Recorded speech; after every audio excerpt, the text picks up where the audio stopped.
Bienvenidas y bienvenidos a Diálogos de Cabeza, el podcast donde exploraremos los matices de la salud mental y abriremos conversaciones significativas sobre el bienestar emocional. Soy Mayra Salinas y hoy me acompaña Thalía Bozano, psicóloga del Centro de Apoyo Psicosocial Ubuntu de Fundación Tierra Nueva.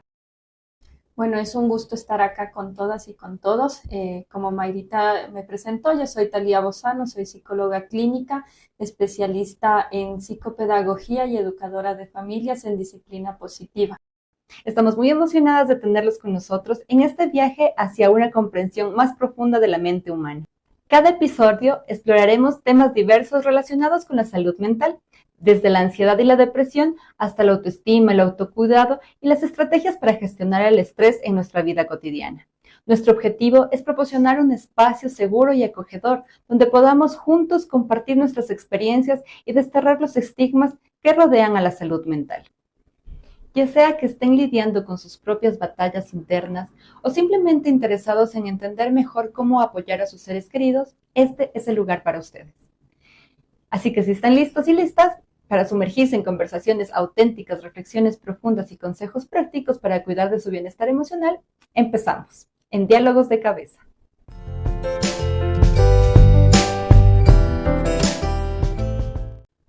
Hoy en Diálogos de Cabeza hablaremos sobre el autismo.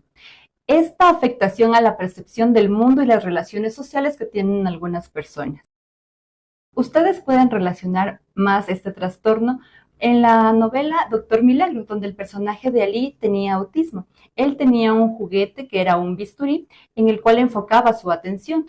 Podemos también identificar algunos de los síntomas del autismo como movimientos repetitivos y rutinas que se vuelven como estrictas o muy rígidas. Thalía, cuéntanos un poco más sobre este trastorno. Me parece muy pertinente que traigamos este tema el día de hoy, ya que el 2 de abril se genera el Día de la Concientización del Trastorno del Espectro Autista.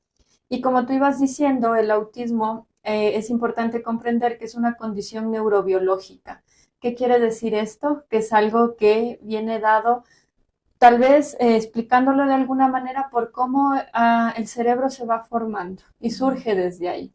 Entonces, al decir que es una condición neurobiológica, hay que entender que no puede ser considerado como una enfermedad, es decir, que no es algo que se cura, es una condición que prevalece en la persona y en lo que se va a trabajar es más bien en que la persona pueda obtener los apoyos para que se vaya desenvolviendo en su vida cotidiana.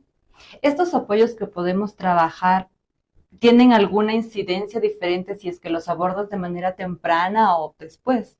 Sí, los apoyos van a influir mucho a qué edad la persona los pueda tener, ya que mientras más temprano el apoyo, se puede hablar, sí, a nivel, digamos, científico, técnico, de que va a tener una mejor salida la persona a estas dificultades que puede traer el autismo en quien lo padece. Es muy interesante, ¿no? Entonces, lo importante aquí sería como destacar qué síntomas son los que los padres tienen que identificar para hacer un diagnóstico temprano y a quién deben acudir después de que identifican que algo está pasando. Sí, el autismo tiene como dos grandes áreas que pueden verse afectadas. La una es la interacción social y la otra es la parte de la comunicación. Entonces, estas son dos áreas grandes, digamos, de la vida de la persona que dentro del autismo se va a ver afectado. Cuando hablamos de la interacción social, podemos pensar en que la persona es una forma de entenderlo, mas no quiere decir, como lo voy a explicar, que así sea a nivel literal, pero creo que es así como los padres o personas cercanas a una niño, niña o adolescente con autismo lo pueden reconocer. Entonces, la interacción social se ve limitada, hay esta percepción de que no sienten como este interés por socializar con otras personas, como que no se muestran muy interesados, como que no les llama la atención en la socialización con otras personas y más bien tienden a no aislarse, pero sí es como una sensación de que se suelen aislar. Esa es la parte de la interacción social. Otra parte es la parte de la comunicación. Sí, el autismo puede tener una afectación en las áreas de comunicación, entonces la persona puede presentar retrasos en su comunicación, es decir, como un ejemplo, una persona de 4 años que todavía dice palabras muy sueltas, no hace oraciones, solo dice mamá, papá, teta y no habla más, o definitivamente no tienen ningún tipo de lenguaje y comunicación. Otro síntoma que se suele ver por esta parte de la comunicación es que suelen usar el cuerpo de las demás personas para comunicarse. Es decir, que en lugar de decir pásame la teta, te cogen la mano. Te cojo la mano y hago que señales donde yo quiero que vayas y me alcances el objeto. Entonces esas son las áreas que se ven comunicadas. Hay cosas como las que tú ibas diciendo que se conocen en esta parte de su comunicación y de la interacción, se ve afectado como ciertos tipos de conductas, entonces suelen tener movimientos repetitivos, ¿sí? Entonces podemos ver que tienen, lo conocemos como balanceo, se balancean. Cuando los niños están adquiriendo la marcha, caminan de puntitas, ¿sí? No asientan bien sus pies, sino que caminan de puntitas, o en los movimientos tienden como a girar, caminar una caminada como girando en el mismo sitio. También no se muestran muy interesados como por los juguetes globales, digamos, que los niños puedan querer jugar en el momento, más bien lo que les gusta llega a ser muy restringido. ¿Sí? Puede ser que solo les guste jugar con carros de color rojo, poniendo ejemplos, muy ¿no? específicos. O sea, son cosas muy específicas en las que pueden mostrar interés y les cuesta salirse de la rutina. Sí, muestran una alteración. También en el autismo se ve alterado toda la parte de las sensopercepciones. Entonces, es decir, que ellos con sus sentidos, con los 5 sentidos que conocemos, ¿no es cierto? El olfato, la vista, el gusto, el tacto, el oído, ellos tienen una hipersensibilidad. Entonces no perciben lo que el mundo nos rodea, no lo perciben de la misma manera que nosotros. Por eso a veces muestran, por ejemplo, hipersensibilidad auditiva y cuando escuchan un sonido de la licuadora, como ejemplo, se muestran muy alterados, ¿sí? Y llegan a alterarse, realmente les provoca como mucho estrés porque no tienen, su percepción es diferente a la nuestra. Puede ser que para mí sea sonido normal. Es normal y para ellos el decibel, de hecho, en que lo escuchan es mucho mayor al que nosotros escuchamos. Creo que no puede haber, si bien es cierto, cuando se diagnostica o cuando podemos acudir a una consulta para buscar un diagnóstico sobre esto, no va a haber como una lista tan específica. Yo creo que siempre es importante que dentro de casa sepamos que cuando vemos que hay algo que dentro del desarrollo de mi hijo o mi hija no va marchando bien, es un buen momento como para acudir al pediatra, acudir a un psicólogo y preguntar por eso. Porque muchas cosas a veces podemos tomarlas como lo hace así, no me quiere hablar o solo me quiere señalar las cosas porque es niño, porque es niña, porque está muy pequeñito y a veces eso hace que como adultos tal vez no tomemos tan en cuenta estas señales de alerta. Claro, yo recuerdo con mi hijo que el pediatra me decía, bueno, la pediatra en este caso me decía, lee mucho, si quieres ser una buena madre, lee. Entonces yo iba viendo cada mes qué hitos debía cumplir o qué cosas debía ir haciendo y con eso me iba guiando si algo pasaba. Entonces sería algo similar, cuando ves que algo del estándar en el que los niños deberían estar desarrollándose no funciona, y acudir al pediatra en inicio y el pediatra te deriva a un neurólogo, ¿o cuál sería el proceso allí?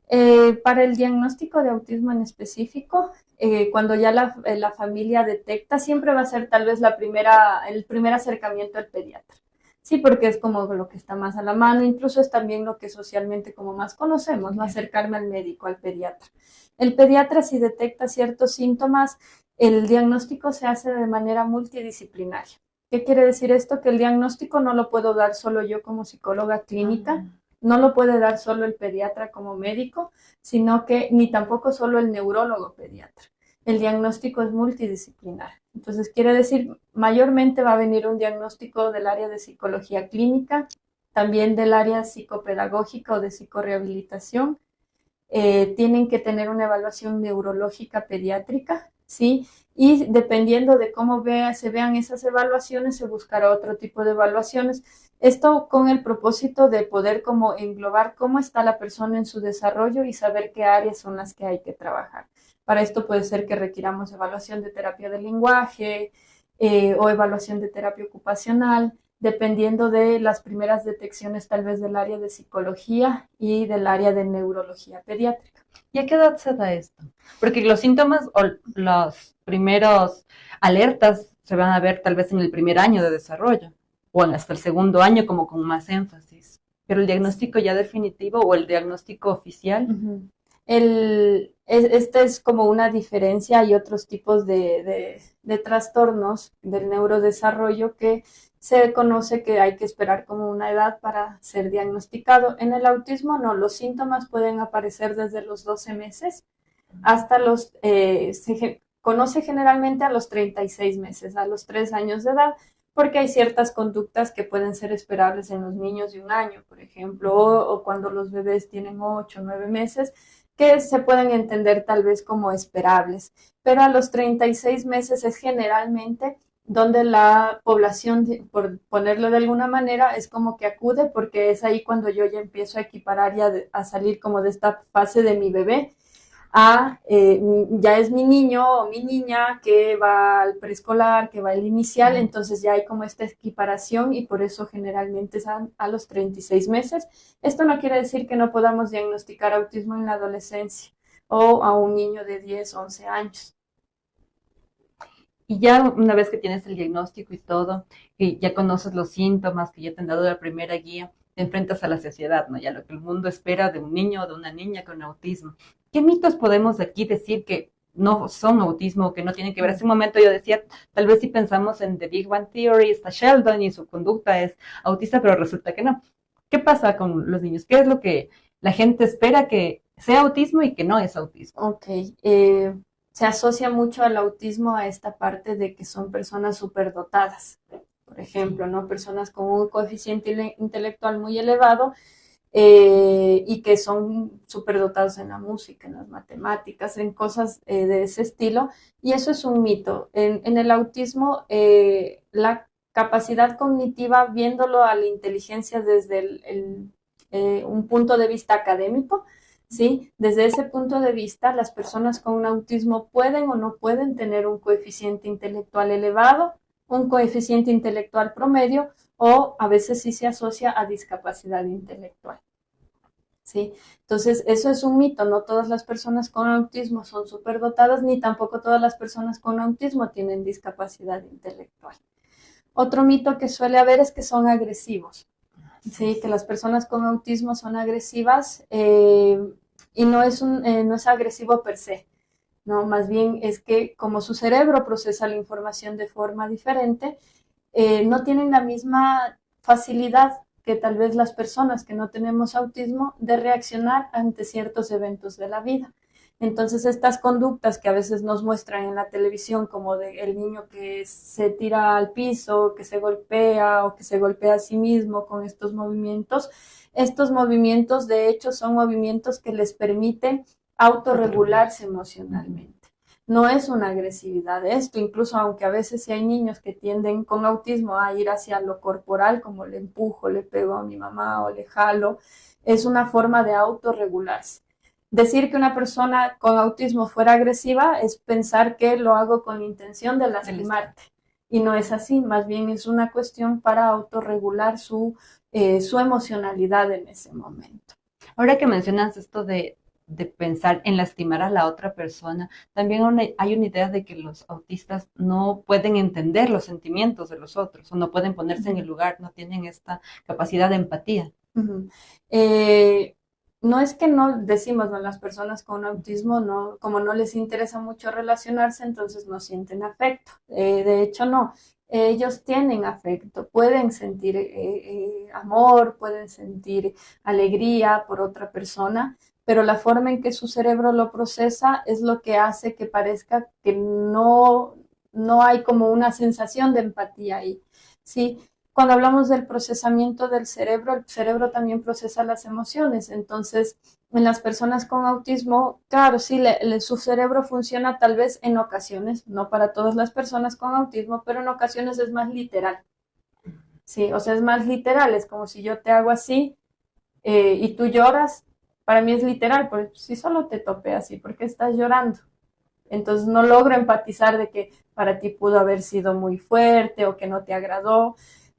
porque su procesamiento es literal. O sea, si yo te hubiera empujado bien fuerte, entonces tal vez para mí se hubiera sido como, sí, o sea, sí le empujé muy fuerte, está bien que llore. Entonces, más bien la empatía está un poco limitada por la parte de cómo procesa su cerebro las emociones, pero son capaces de sentir afecto, son capaces de sentir amor, sienten enojo, sienten tristeza, sienten miedo. Lo que pasa es que su cerebro lo procesa de forma diferente y muchas veces ese procesamiento hace que para ellos sea un poco más complejo que para el resto de personas el entender qué me está pasando. Y ahora creo que me voy a salir un poco del tema, pero me llamó mucho la atención lo que dices ahora, ¿no es cierto? De las emociones que sí las tienen. Si para una persona que, digámoslo así, es neurotípica, que luego vamos a hablar también de este término, es difícil gestionar sus emociones. ¿Cómo haces para ayudarles a gestionar las emociones a personas autistas que tampoco tú como mamá o papá puedes entender del todo cómo las están procesando, cómo las están sintiendo? Ahí es cuando se habla esto del espectro autista, ¿sí? Se llama ahora el espectro del autismo, antes había esta categoría de el Asperger, Sí. ¿sí? Ahora ya se conoce que no es así, se habla del espectro del autismo porque es tanta la variedad de síntomas que pueden presentar que es muy amplio para decir esto es A, B, C, D, F, G. Es tan amplio que está dentro de un espectro. Puede ser de muchas maneras. Hay personas autistas que no son no verbales, se le conoce no verbales porque no se comunican, no hablan. O si son verbales, ¿sí? O tienen discapacidad intelectual o no la tienen y cuestiones así. Entonces, esta parte de poder decir como en específico cómo se les puede como apoyar en la regulación emocional es compleja porque va a depender del caso y va a depender de la persona. Hay personas con autismo, como les iba diciendo, que tienen esta dificultad a nivel sensorial y puede ser del tacto. Entonces puede ser que yo digo, está llorando, le abrazo, que tal vez es lo más natural, no le cojo en brazos y lo abrazo, pero si es una persona con autismo que tal vez tiene una alteración sensorial en el tacto, que yo le toque y abrazarle puede ser demasiado. Entonces, creo que aquí viene esto de que los padres, madres o personas cuidadoras que están a cargo incluso de la educación o el cuidado de personas con autismo, es conocerle a la persona, conocerle qué es lo que le agrada, qué no le agrada, qué le ayuda a regularse, qué no le ayuda a regularse. Tú ponías el ejemplo de la novela, ¿no? En la novela, claro, es este objeto el que le ayuda a regularse. Tal vez no sería el abrazo, pero sí el objeto. Entonces, si yo sé que a mi hijo le tranquiliza, como en el ejemplo de la novela, que le dé este objeto, se lo proporciono y le ayudo. Sí, pero hay cosas como generales que siempre va, no solo para las personas con autismo, sino que en general cuando hay una persona que no está regulada emocionalmente, siempre vamos a vigilar que no se haga daño, que no haga daño a nadie más y a esperar a que su cerebro se regule por completo de manera digamos, sola o con estos apoyos. Le ofrezco el objeto, si me permite el abrazo, le abrazo, si necesita agua, le doy agua, hasta que su cerebro vaya como volviendo a la regulación. Suena como un proceso muy largo, ¿no? Tú dices, tienes que conocer a la persona y este proceso de conocerle, me imagino que tiene que ir acompañado de todos estos especialistas de los que hablamos al inicio, ¿no? ¿Tienes como un acompañamiento eterno o hay periodos en los que se debe considerar mejor? Por ejemplo, en el caso de mi hijo que tiene déficit de atención, hablábamos de que tiene que tener un acompañamiento específico ahora en la adolescencia cuando la empiece porque va a tener muchos cambios. ¿Es similar para los autistas? Va a depender mucho del caso igual. Y aquí yo voy a hablar más desde mi perspectiva como profesional, ¿sí? Porque puede haber muchos enfoques y creo que lo que yo voy a hablar es desde mi perspectiva como profesional y desde lo que mi experiencia yo veo que me funciona o no. Entonces, la terapia psicológica o el acompañamiento psicológico, siempre el propósito va a ser que la persona adquiera las herramientas para lo que necesite, ¿sí? Pero que adquiera las herramientas. En el caso de las personas con autismo, claro, la terapia va a ayudar a que adquieran cierto tipo de herramientas para lo que tengamos que trabajar, la comunicación o las sensopercepciones o la parte académica, para lo que necesite. Y los padres tendrán que también aprender esas herramientas, ¿sí? Entonces, para mí la terapia no tiene que ser eterna, ¿no? Como pensar que una persona tenga que estar desde los 3 años que tal vez le diagnosticaron hasta los 20, 30, no. Como a todas las personas va a haber periodos de tiempo en el que yo entre en una zona de movimiento, digamos, ¿no? Sienta que algo me movió o sienta que algo no va funcionando de lo que ya aprendimos y será un momento de regresar tal vez a la terapia. Sí, porque cuando decimos que esto es una condición, quiere decir que la persona tiene que vivir con esto y su alrededor tiene que vivir también con esto y ver a los espacios terapéuticos como espacios de ayuda, que no son eternos, sino como en estos momentos donde lo necesite, incluso como padre o madre, tal vez, o cuidador de una persona con autismo, cuando me siento sobrepasado, ¿no? Sobrepasada, ya siento que mi paciencia no es igual, siento que ya no puedo con este tipo de situaciones, entonces es un momento de, por ejemplo, acudo a un espacio donde pueda conversar, hablar sobre lo que va pasando. Vamos a volver un poco después sobre estos cuidados que debe tener el cuidador, pero no quería dejar suelto el tema del término que utilizamos hace un momento, de neurotípicos, porque está como mucho en boga ahora el tema de la neurodivergencia. ¿A qué hace alusión este término? Creo que es muy importante que traigas esta pregunta acá, porque ahora pues con todo el boom que tenemos a través de redes sociales, entonces ahora todos somos neurodivergentes. Sí, incluso hay test en TikTok, en los reels del Instagram, en el que tú haces y te sale a ver cuán neurodivergente eres. Sí. El término de neurodivergencia es acuñado por una socióloga, ¿sí? Para poder explicar cómo las personas que tienen trastornos del neurodesarrollo, que son el autismo, la discapacidad intelectual, el trastorno de déficit de atención con hiperactividad, la dislexia o algunas otras condiciones que puedan hacer que el procesamiento del cerebro sea diferente, por ejemplo, como en los trastornos bipolares de personalidad, poder explicar que su cerebro tiene una forma de procesar la información y la vida, por ende, de manera distinta a de lo esperado, digamos, o a de lo que a veces el desarrollo, las investigaciones nos han ido indicando que es lo esperable, dependiendo de cada ciclo de vida. Entonces, esto de la neurodivergencia es un término para nosotros poder hablar de inclusión, porque a veces decimos es que no es normal, ¿no? Usamos el término es que esta persona no es normal, o a la persona con autismo es que como no es normal, no, o sea, tiene un cerebro que es diverso y que procesa la información de manera diferente. Y de ahí va todos este tipo de conductas que tienen, y es específicamente realmente debería ser usado solo para referirme a estas condiciones que yo mencionaba, la discapacidad intelectual, el autismo, el trastorno de déficit de atención con hiperactividad, la dislexia o estas condiciones como la bipolaridad que hacen que el cerebro tenga un procesamiento diferente de la información.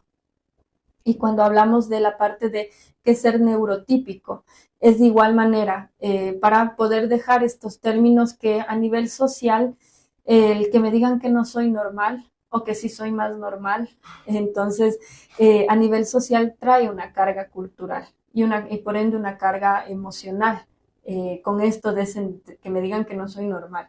¿Sí? Entonces, lo neurotípico viene a ser el resto de personas que no tenemos ningún de este tipo de condiciones y que nuestro procesamiento de la información desde la ciencia, desde lo que se conoce del cerebro y de cómo el cerebro procesa la información, lo hacen de esta manera. Y eso quiere decir que tengo un procesamiento cerebral neurotípico. Es decir, que está dentro de los parámetros conocidos como lo esperable para. Perfecto, Tali. Ahora creo que podríamos volver al tema del cuidador, ¿no es cierto? Hablábamos que hay un momento en el que se van a sentir desbordados por esta cantidad de, de información que tienen respecto del autismo, por esta cantidad de trabajo que genera tener a su cuidado una persona con autismo, porque tienes, como decíamos hace un momento, que prepararte en herramientas, que conocerle a esta misma persona en su desarrollo, en sus gustos, en sus comportamientos, que va a llegar un momento en el que esté sobrepasado. Y no siempre tienen a la mano dentro del entorno familiar con quien hacer esta descarga emocional. O aunque la tengan, no creo que siempre sea efectiva, porque va a llegar un punto en el que se descarga también va a estar saturado de todas las emociones y todas las situaciones que tener una persona con autismo en la familia significa. Debería ser el cuidado que ellos deben tener consigo mismos?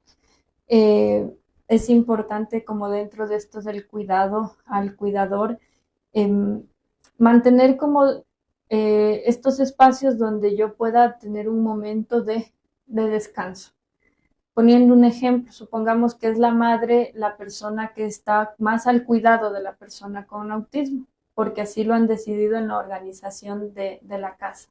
Y el padre más bien se dedica como a trabajar, a traer como el recurso económico. Entonces entenderemos que va a haber una mujer que pasa 24/7, tal vez, por ponerlo de una forma, sabemos que no es literal, sí, pero que pasa mayor parte del tiempo en este cuidado. Y que este cuidado al inicio puede implicar ir a terapias, ir a controles frecuentes, estar como muy al inicio hasta que la persona va adquiriendo mayor independencia, estoy como muy constantemente en todo lo que necesite. Entonces eso va a provocar, sí, una carga, y no por falta de cariño, amor, porque también como socialmente vemos a una madre que está cansada, a una madre que dice que no aguanta con la crianza, independientemente de cualquier tipo de condición, es juzgada. Entonces, claro, eso hace que la madre no quiera hablar de me siento cansada o ya no aguanto como tal vez con esta situación. Y se recomienda siempre, si yo soy la persona que cuido la mayor parte del tiempo, tener al menos una vez a la semana un día donde yo salga. O sea, salga y me dedique, o sea que así sea que me quede en casa, pero cuando digo que salga, quiero decir que deje un momento como las tareas de cuidado. Y ella pueda tener, o esta persona pueda tener un espacio donde pueda hacer algo que le guste, ¿sí? Ese viene a ser como este propio momento de autocuidado. De ahí también vienen los espacios que podamos proporcionar de apoyo, espacios de escucha, tal vez un espacio desde donde la persona lo quiera recibir, puede ser terapia psicológica, si es una persona que tiene una mayor cercanía a lo espiritual, tener un espacio de consejería desde lo espiritual, desde donde la persona sienta que lo necesite, es bueno que tengan este espacio de escucha y de acompañamiento para poder como manejar estas emociones. Ya hablándolo desde el tema pues que yo conozco, ¿no es cierto?, que es la parte psicológica, el espacio que se da dentro de la terapia es un espacio de escucha y un espacio también donde se trabaja en la descarga física y emocional a nivel con estrategias de relajamiento, con estrategias que podemos irle enseñando a la persona dentro de la terapia para que pueda acomodar salida a esta gestión de emociones o de malestar que pueda presentar dentro del espacio. También es muy bueno estos espacios donde tenemos un acompañamiento grupal, ¿sí? Entonces, acá desde la fundación nosotros tenemos los talleres de padres y madres y son espacios donde vamos abordando herramientas generales para la crianza. Y estas herramientas generales para la crianza a veces podemos decir, claro, pero mi hijo tiene autismo, ¿no es cierto? No se comporta como otros niños o niñas tal vez, pero las estrategias de crianza funcionan muy bien desde el enfoque que nosotros lo trabajamos, que es la disciplina positiva, ¿sí? Y lo que acompañamos a la persona, a cualquier persona que se conecta o está dentro de nuestros talleres, es, ok, esta estrategia que yo le he dado, le vamos a enfocar a esta condición en específico o a esta situación en específico. Entonces, es recibir estos espacios grupales también para conectar y conversar sobre lo que me va pasando como en la crianza, pueden ser muy importantes para la descarga. Y claro, es una carga que también afecta de diferente forma a cada miembro de la familia. Entonces, sería bueno que en algún momento haya como una terapia de familia o una terapia individual para cada miembro. Siempre se va a recomendar, puede ser muy bueno, ¿sí? Yo siempre animo realmente a las personas como siempre va a haber alguien que sea como el terapeuta de base o el acompañante de base. Puede ser el neurólogo o puede ser la psicóloga psicorehabilitadora. Es de ver qué es prioritario, porque claro, desde afuera el sistema médico va a saturar. Tiene que llevarle a terapia de lenguaje, tiene que llevarle a la terapia de psicopedagógica y tiene que llevarle a la terapia psicológica clínica para lo emocional. Y tiene que llevarle a hacer una actividad extracurricular, ¿sí? Entonces saturamos. Una bola de cosas que tienes que hacer, ¿no? Y tienes que hacer, entonces imagínate tenerle a una persona los 5 o 6 días de la semana en un espacio terapéutico. Yo creo que en mi perspectiva siempre al trabajar acompañando a los padres es ver qué es lo que se va requiriendo. Si vemos que es un momento que se necesita la terapia familiar, lo hacemos. Siempre va a venir bien al inicio porque va a permitir trabajar con todos los miembros para que puedan como entender y hacer un acople a las rutinas de la casa, la organización del hogar, entendiéndolo desde esta como situación en específico que pueden llegar a atravesar. Ha sido un tema sumamente interesante el que hemos tratado el día de hoy. Como dijo Talía al inicio, fue a propósito del Día de la Concienciación del Autismo, el 2 de abril que ha pasado ya en este mes. Agradecemos mucho tu presencia, Tali. Nos has llenado de nuevas ideas y creería que podríamos finalizar con una, no sé si recomendación o desde tu perspectiva, qué rol jugamos las personas que no necesariamente tenemos a alguien con autismo en la familia, porque al fin y al cabo, ahora mucho más que antes, se escucha más del tema, ¿no es cierto? Y sabes que una persona por aquí tiene o un familiar o un amigo tuyo mismo tiene, entonces, ¿cuál sería nuestro rol desde un papel no tan principal, digámoslo así, en el tema del autismo? Sí, creo que es importante para mí mencionar que cuando hablamos de discapacidad, sí, porque el autismo genera una discapacidad y qué quiere decir esto, es decir que la persona no puede desenvolverse de la manera más independiente esperada, ¿sí? Y se conoce que realmente la sociedad y la cultura somos realmente los que discapacitamos mayormente a las personas, más allá de las condiciones. ¿Por qué? Porque si yo socialmente no le regresara a ver a una mamá o un papá raro, ¿no es cierto? O despectivamente, cuando le veo a su hijo tirado en el piso que no se puede controlar, entonces seguramente ese papá o esa mamá no van a tener esta necesidad de replegarse hacia su casa y no salir para evitar ese tipo de cosas que reciben de afuera. Entonces se conoce que quienes mayormente discapacitamos somos la sociedad. Si pensamos en una persona que anda en silla de ruedas, ¿por qué tiene un grado tan elevado tal vez de discapacidad? Es porque arquitectónicamente no hay los espacios para que se pueda desplazar de forma independiente y requiera de alguien que le acompañe. Entonces, desde ese enfoque creo que como personas que tal vez no tenemos un familiar que tiene autismo, dentro de mi mismo núcleo, o tal vez lo tengo, pero es algo en la familia extendida, o definitivamente no lo tengo, creo que siempre es el poder trabajar en aceptar la diversidad de las personas y la diversidad en que las personas podemos procesar, hacer y realizar las cosas. Y creo que nuestro rol puede ser desde esto de evitar hablar de estos mitos que decíamos, ¿no es cierto? No dar pie a seguir diciendo. Creo que también como sociedad podemos ir dejando esto de ahora todo el mundo es autista, con los test que salen en el TikTok, que salen en los reels de Instagram. Ahora hay muchas personas, y yo soy autista, como tomándolo, como apropiándose de algo como muy a la ligera y de una condición que trae muchas cosas para la persona. Entonces creo que nuestro rol puede ser desde ahí, desde el comprender, desde el no juzgar, desde el no interpretar cuando veo este tipo de cosas desde afuera, porque realmente no estoy conociendo qué está pasando adentro. Entonces creo que eso puede llegar a ser una gran ayuda. Si a nadie le gusta sentirse juzgado, como madre o como padre, sí, o como cuidador de alguien, entonces si es que nadie me juzga tampoco porque me ven en el piso tirado, llorando, entonces también eso va a ayudar. Entonces creo que desde ahí puede ser nuestro rol.